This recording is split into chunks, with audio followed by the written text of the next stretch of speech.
Nous croyons tous qu'être une bonne personne est le chemin le plus sûr dans la vie. Selon Carl Jung, être trop bon enchaîne une personne d'une chaîne invisible. La colère contenue, le ressentiment caché et l'égoïsme dissimulé reviendront un jour comme une ombre. Dans cette vidéo, nous aborderons les conseils sombres mais sincères de Carl Jung aux personnes vertueuses. Être une bonne personne est souvent l'une des qualités les plus désirées et appréciées. Les valeurs que l'on nous inculque dès l'enfance sont axées sur des vertus telles que l'abnégation, la compréhension, la patience et la tolérance.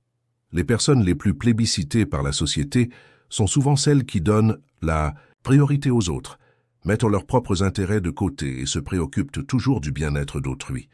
Cependant, les avertissements du psychiatre suisse Carl Gustav Jung brisent les codes à cet égard.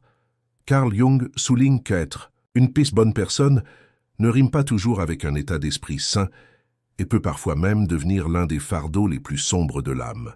Dans ses études sur l'inconscient, Carl Jung insiste à plusieurs reprises sur ce point. Tant qu'une personne rejette sa propre ombre, sa colère, sa jalousie, son ressentiment ou son égoïsme refoulé, ces sentiments ne disparaissent pas. Une personne qui arbore un masque de bonté peut paraître patiente, bienveillante et altruiste aux yeux de tous. Mais selon Carl Jung, cette apparence ne reflète pas toujours la vérité. Les émotions refoulées résident au plus profond de l'âme comme une mare obscure. Celui qui remet constamment à plus tard ses propres désirs de plaire aux autres s'éloigne progressivement du centre de son âme.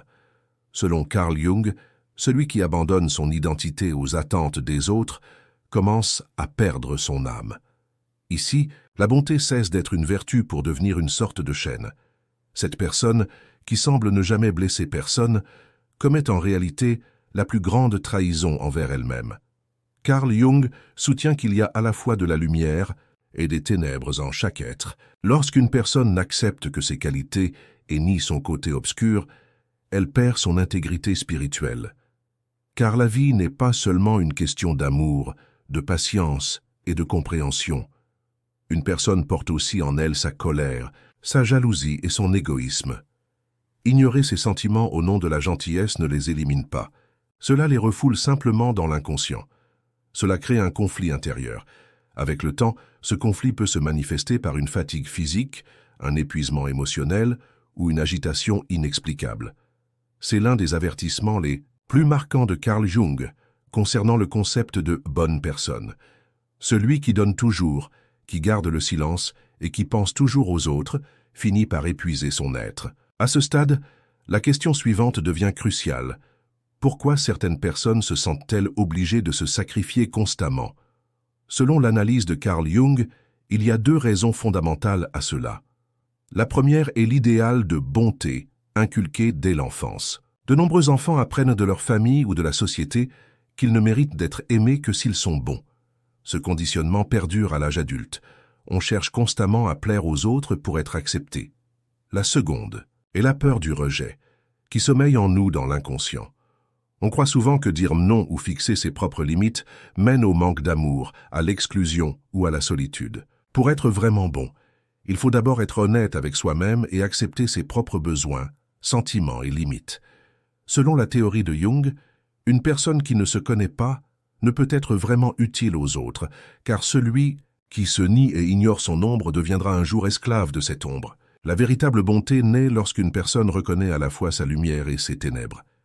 Les réflexions de Carl Jung sur la bonne personne révèlent en réalité une vérité bien plus profonde. Vivre constamment pour les autres, c'est perdre son âme. Porter un masque de bonté peut être accepté socialement à court terme, mais cela use l'âme à long terme. Si la bonté est nourrie non pas par un choix sincère, mais par la peur, l'angoisse de la solitude ou celle du manque d'amour, elle perturbe l'équilibre spirituel. Or, la véritable bonté n'est possible que par un équilibre conscient. Il faut d'abord se comprendre soi-même, accepter son ombre, et ce n'est qu'après cette intégrité qu'on peut tendre la main aux autres. En fin de compte, le fardeau caché que Carl Jung souligne est le suivant. Être une bonne personne n'est pas une vertu en soi. Ignorer ses propres obscurités et se concentrer uniquement sur les besoins des autres crée un déséquilibre spirituel. Ce déséquilibre, à la longue, nuit à la fois à l'individu et à son entourage. La véritable bonté émerge chez ceux qui reconnaissent leur âme, reconnaissent leurs limites et acceptent leur ombre. Car seule une personne ayant atteint son intégrité peut véritablement aider les autres. Selon vous, quel est le plus grand fardeau d'être une bonne personne? L'un des concepts les plus profonds introduits en psychologie par Carl Gustav Jung est celui de l'ombre.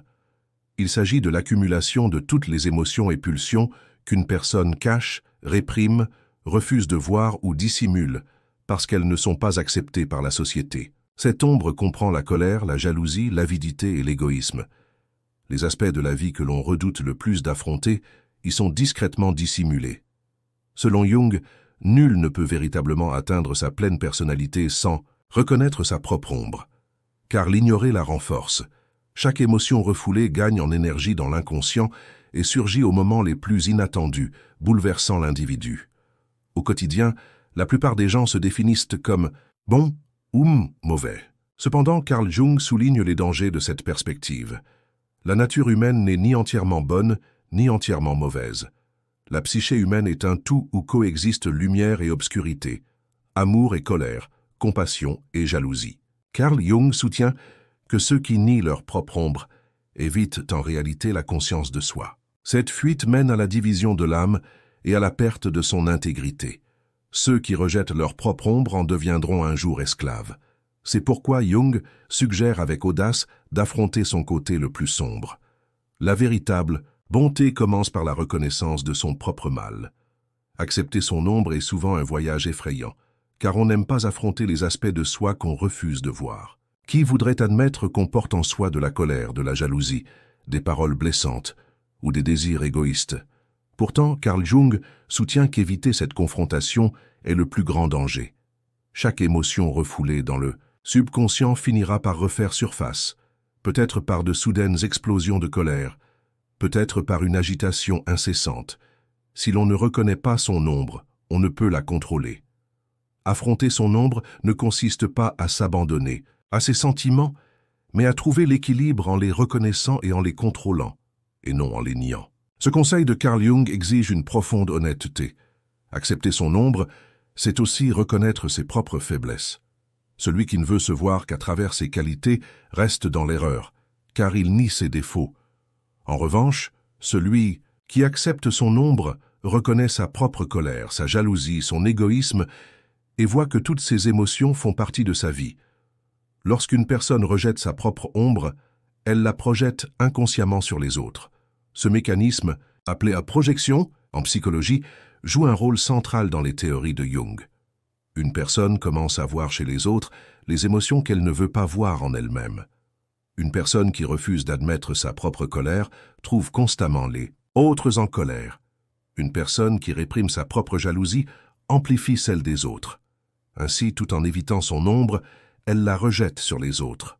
Ne pas accepter son ombre n'est pas seulement un problème individuel, mais a aussi un effet destructeur sur les relations.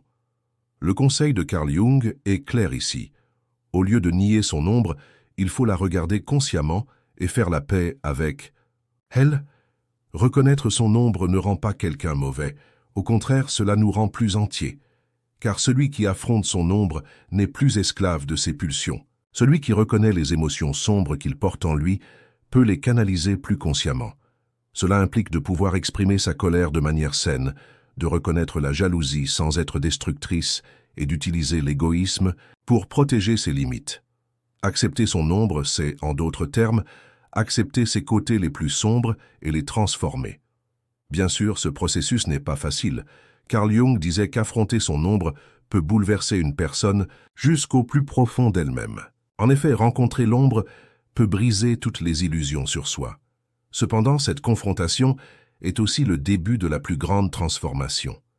L'intégrité spirituelle d'une personne se construit par la co-acceptation de la lumière et des ténèbres, du bien et du mal, de l'amour et de la colère. Dans la psychologie de Jung, accepter son ombre est l'étape fondamentale vers la réconciliation avec soi-même. En fin de compte, rejeter l'ombre emprisonne dans une fausse bonté. Une vie vécue sous le masque de la bonté trompe à la fois l'individu et son entourage. Cette bonté est incomplète, elle n'est pas réelle. C'est précisément là que le conseil sombre mais honnête de Carl Jung prend tout son sens. Ceux qui acceptent leur ombre sont véritablement libres. Car l'intégrité humaine existe non seulement dans sa lumière, mais aussi dans ses ténèbres. Et lorsqu'on accepte sa propre obscurité, on n'en a plus peur. Cette obscurité devient une force transformatrice, une conscience enrichissante. L'honnêteté est une vertu que la plupart des gens expriment volontiers, mais que peu osent vivre pleinement. L'honnêteté ne consiste pas seulement à être franc avec les autres, c'est aussi à affronter sa propre âme, son ombre et ses propres faiblesses. C'est l'un des avertissements les plus importants lancés par le psychiatre suisse Carl Gustav Jung à la psychologie. L'honnêteté a un prix élevé. Lorsqu'une personne reconnaît et accepte son ombre, elle ne vit plus pour plaire aux autres. Elle ne renie plus son véritable moi et pose clairement ses propres limites. Cependant, cette attitude n'est pas toujours bien accueillie par les autres. La véritable honnêteté s'accompagne souvent de solitude et d'incompréhension. Carl Jung considère l'affrontement de son ombre comme une étape fondamentale vers la plénitude spirituelle. Cependant, cette confrontation ne rend pas automatiquement plus aimable ou acceptée. Au contraire, une personne qui reconnaît son ombre et définit ses propres limites ne se soumet plus aux attentes de tous. Elle n'ignore pas ses propres besoins, valeurs ou sentiments. Cela contredit l'image de la bonne personne imposée par la société. Son entourage peut trouver cette nouvelle attitude dérangeante, car une personne honnête ne se laisse plus facilement manipuler, réduire au silence ou manipuler. Selon Jung, une personne véritablement honnête doit un jour ou l'autre risquer d'être seule. L'honnêteté ne se limite pas aux autres, mais avant tout à soi-même. Lorsqu'une personne accepte son ombre intérieure et perçoit honnêtement ses propres désirs, sa colère, sa jalousie et sa vulnérabilité, elle ne peut plus se tromper elle-même. Elle peut se détacher de la foule pour rester fidèle à son âme. Cependant, pour Carl Jung, cette solitude n'est pas une punition, mais un espace de liberté. Car lorsqu'une personne accepte son ombre et est honnête avec elle-même, elle n'a plus besoin de faux liens. Elle ne reste qu'avec ceux qui l'acceptent telle qu'elle est. Dans ce contexte, l'honnêteté est à la fois une perte et un gain. La perte est le désir d'être aimé de tous. Le gain est la liberté de son âme. Carl Jung souligne cette vérité lorsqu'il dit « Si une personne n'est pas en paix avec elle-même, elle ne peut être en paix avec les autres. » Beaucoup pensent que l'honnêteté est facile, car elle est souvent confondue avec la vérité. Pourtant, selon Carl Jung, l'honnêteté a une dimension bien plus profonde. Il s'agit de s'accepter tel que l'on est, de ne pas nier sa propre ombre et de refléter cette vérité dans sa vie. Une personne honnête reconnaît ses côtés sombres et ne cherche pas à les masquer. Elle peut briser les mythes auxquels la société l'a habituée, remettre en question les habitudes et confronter les autres à des vérités qu'ils refusent de voir. Cela est souvent perçu comme dérangeant. Selon Jung, la véritable liberté n'est pas toujours acceptée par la majorité.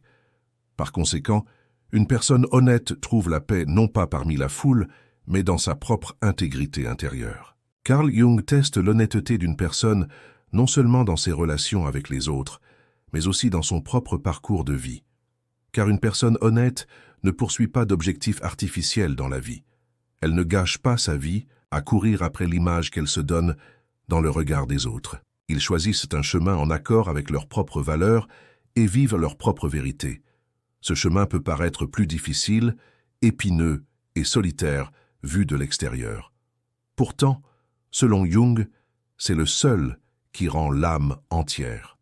Une personne qui vit sa propre vérité, même si elle n'est pas comprise de l'extérieur, est libérée de l'intérieur. Bien sûr, le prix de l'honnêteté est élevé. Il faut prendre le risque d'être mal aimé, seul, voire incompris. Cependant, comme le soulignait Carl Jung, le prix d'une vie trompeuse est bien plus élevé. Une personne malhonnête envers elle-même peut gagner l'approbation des autres, mais perd son âme. Une personne qui ignore son ombre, même admirée par les autres, ressent un vide intérieur et une agitation. La solitude qui accompagne l'honnêteté est bien plus précieuse que cette fausse paix. En fin de compte, les enseignements de Carl Gustav Jung énoncent clairement le prix de l'honnêteté. Soit il faut vivre sa propre vérité et risquer d'être seul sur ce chemin, soit vivre selon les attentes des autres et renier sa propre âme. La véritable bonté et la véritable liberté sont possibles en acceptant l'ombre et en étant honnête avec soi-même. Ce chemin, bien que difficile et parfois sombre, apporte intégrité et paix intérieure. Car dans un monde rempli de faux masques, montrer son vrai visage est le plus grand courage et la plus grande vertu. Dans cette vidéo, nous avons discuté des conseils sombres mais honnêtes de Carl Jung aux personnes de bien. Êtes-vous prêt à payer le prix de l'honnêteté? N'hésitez pas à partager vos précieux commentaires. Abonnez-vous à notre chaîne pour plus de contenu. Merci.